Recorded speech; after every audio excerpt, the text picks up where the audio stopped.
دوستو، جب والدین بوڑھے ہو جاتے ہیں تو ہمیں شاید ان کی ضرورت نہیں رہتی. وہ ہمارے لیے اب کسی کام کے نہیں ہوتے. ہم پر بوجھ بن جاتے ہیں. ہم ان کی باتیں نصیحتیں سن سن کر پک چکے ہوتے ہیں اور ان سے چھٹکارا پانا چاہتے ہیں تاکہ اپنی زندگی سکون سے گزار سکیں. ایسے ہی ایک نوجوان آدمی اپنے بوڑھے والد کو اولڈ ہوم میں داخل کروانا چاہتا تھا.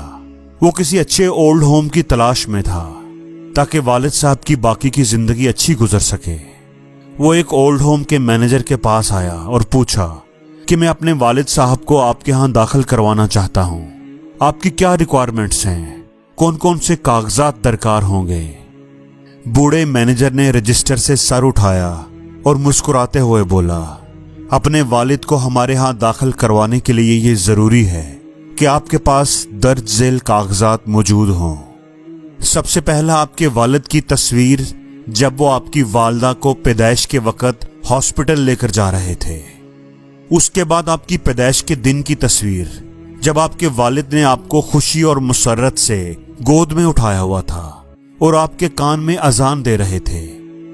آپ کے والد کی تصویر جب وہ تھکے ہارے کام سے واپس آتے تھے تاکہ آپ کو اور آپ کے بہن بھائیوں کے لیے روزی مہیا کر سکے. اور ہمیں وہ تصویر بھی چاہیے ہوگی جب آپ کے والد آدھی رات کو سردی کے موسم میں آپ کو بخار کی حالت میں ہاسپٹل لے کر جا رہے تھے. ہمیں وہ تصویر بھی چاہیے ہوگی جب آپ کو ہاسپٹل سے واپس لانے کے بعد وہ آپ کے پاس بستر پر زمین پر بیٹھے تھے اور بار بار آپ کی پیشانی پر ہاتھ رکھ کر آپ کا بخار چیک کر رہے تھے. وہ تصویر بھی آپ کو ساتھ لگانی پڑے گی جب وہ عید سے 1 ماہ پہلے سوچ رہے تھے کہ آپ کے لیے عید کے کپڑے کیسے خریدیں تاکہ آپ کی آنکھوں میں خوشی دیکھ سکیں اور آپ انہی کپڑوں کو گلے لگا کر سو سکیں. وہ تصویر جب وہ دنیا کی تھکان اور مشقت کو برداشت کر رہے تھے تاکہ آپ کے لیے حلال روزی مہیا کر سکیں اور آپ کو ایک قابل فخر انسان بنا سکیں تاکہ آپ ان کے بڑھاپے میں ان کا سہارا بن سکیں.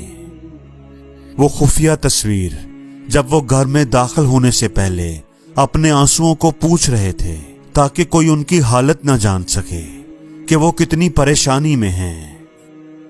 وہ تصویر بھی ہمیں چاہیے ہوگی جب وہ آپ کی پڑھائی کی فیس دینے یا آپ کے لیے موبائل خریدنے کے لیے کسی سے قرضہ لے رہے تھے. اور آخری تصویر وہ ہوگی جب وہ آپ کی شادی کے لیے پیسے جمع کر رہے تھے تاکہ وہ آپ کو خوش دیکھ سکیں اور آپ بھی ان کی طرح والد بن سکیں. پھر مینیجر نے اس سے کہا، بیٹے جب تم چھوٹے تھے تو تم ان کے پاس تھے اور جب تمہارے والد بڑے ہو گئے ہیں، بوڑھے ہو گئے ہیں تو اب وہ تمہارے پاس ہیں. کیا تم نے اللہ کا فرمان نہیں پڑھا کہ اگر وہ تمہارے پاس بڑھاپے کو پہنچ جائیں تو ہمیں ان کی خدمت کرنی چاہیے؟ کیا تم نے کبھی سوچا کہ کیا تمہارے والد نے تمہیں بچپن میں کسی یتیم خانے میں رکھا تھا جو اب تم ان کو بڑھاپے میں اولڈ ہوم میں داخل کروا رہے ہو؟ بچپن میں تمہیں ان کی ضرورت تھی تو انہوں نے اپنی ضروریات کی قربانیاں دے کر تمہاری پرورش کی، تمہارے لیے مشکلیں اٹھائیں، اور آج وہ بوڑھے ہیں، آج ان پر وقت ہے تو تمہیں بھی ان کی خدمت کرنی چاہیے، دل سے خوشی سے ان کا ساتھ دینا چاہیے. نوجوان کی آنکھوں میں آنسو آ گئے تھے. اسے اپنی غلطی کا احساس ہو چکا تھا. وہ بھیگی آنکھوں کے ساتھ گھر روانہ ہو گیا جہاں اس کے والد اس کا انتظار کر رہے تھے. اللہ سے دعا ہے کہ جن کے والدین زندہ ہیں انہیں ان کی خدمت کرنے کی توفیق عطا فرما. آمین.